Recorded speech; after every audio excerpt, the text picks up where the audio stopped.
তো by the way, তোমাদের ক্লাসের ফেলু নাকি খুব ভালো রচনা বলতে পারে। ওই স্যার আপনাদের আশীর্বাদে একটু একটু পারি আর কি। বেশ, তাহলে তুমি একটা রচনা বলো তো শুনি সবাই। স্যার ইঁদুরের রচনা বলবো। ইঁদুরের রচনা? সে আবার কি? ইঁদুরের আবার রচনা হয় নাকি?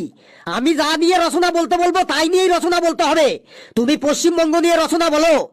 তুই নাকি বেটা অনেক রচনা বলতে পারিস। আজ দেখি বেটা, আজ তুই আমার খপ্পরে পড়েছিস। তোকে আজ আমি নাজেহাল করেই ছাড়বো।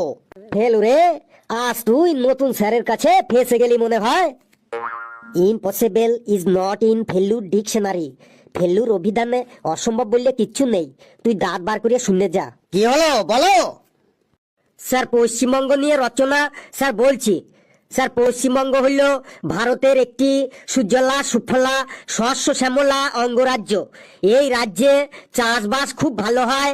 এই রাজ্যে অনেক ফসল উৎপন্ন হয়। তার মধ্যে ধান হলো প্রধান ফসল। চাষি ভাইরা ধান কেটে ঝাড়াই করে তারপরে ধানগুলোকে বস্তায় পুড়িয়ে গোডাউনে রাখে। আর ওই ধানের গোডাউনে থাকে ইঁদুর।